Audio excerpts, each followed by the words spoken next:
भारतीय रेल्वेच्या स्वप्नील कुसाळेनं पॅरिस 2024 ऑलिम्पिकमध्ये पुरुषांच्या 50 मीटर रायफल नेमबाजी स्पर्धेत तिसरा क्रमांक पटकावला आणि कांस्य पदक जिंकून इतिहास रचला आहे।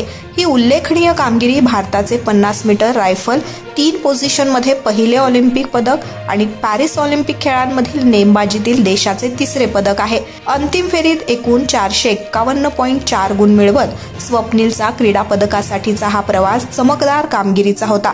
6व्या स्थानापासून सुरुवात करून त्यानं क्रमवारीत कांस्य पदक मिळवण्यासाठी अपवादात्मक कौशल्य आणि संयम दाखवला आहे। 50 मीटर रायफल 3 पोझिशनमध्ये गुडघे टेकून प्रोन आणि स्टँडिंग सिरीजमध्ये प्रत्येकी 20 शॉट्स शूट केलेत। या यशामुळे भारताच्या पदक तालिकेतच भर पडली असे नव्हे तर भारतीय नेमबाजी खेळातील एक महत्त्वाची व्यक्ती म्हणून स्वप्नीलची ओळख बनली आहे। त्याचं यश अनेक वर्षांच्या समर्पण आणि प्रशिक्षणानंतर आलं आहे, ज्यामुळे तो देशातील महत्त्वाकांक्षी खेळाडूंसाठी एक आदर्श बनला आहे। स्वप्नील कुसाळे महाराष्ट्रातील कोल्हापूर जिल्ह्यातील रहिवासी असून भारतीय रेल्वेमध्ये 2015 साली मध्य रेल्वेच्या पुणे विभागात वाणिज्यिक तिकीट लिपिक म्हणून रुजू झाले आहेत। त्यांनी 2023 मध्ये चीनमध्ये झालेल्या आशियाई क्रीडा स्पर्धा, 2022 मध्ये बाकू येथील विश्वचषक स्पर्धेत नेमबाजीत सुवर्ण पदक जिंकले आहे। 2021 मध्ये नवी दिल्ली तसेच त्यांनी 2015 ते 23 या कालावधीत विविध नेमबाजी चॅम्पियनशिपमध्ये रौप्य आणि कांस्य पदक जिंकली आहेत। भारतीय रेल्वेनं नेहमीच खेळाडूंना प्रोत्साहन दिलं आहे आणि त्यांना सरावासाठी कामाच्या व्यापातून मजबूत आणि अत्याधुनिक क्रीडा पायाभूत सुविधा उपलब्ध करून दिल्या आहेत। स्वप्नील कुसाळेच्या या यशाबद्दल भारतीय रेल्वेला खूप अभिमान वाटतो आणि या ऐतिहासिक टप्प्यांबद्दल त्याचं अभिनंदन करतो आहे। त्यांच्या समर्पण आणि मेहनतीमुळे भारतीय रेल्वे आणि देशाला एका मोठ्या सन्मानाने गौरविलं जात आहे। भारतीय देशाला एक मोठा सन्मान मिळतो आहे।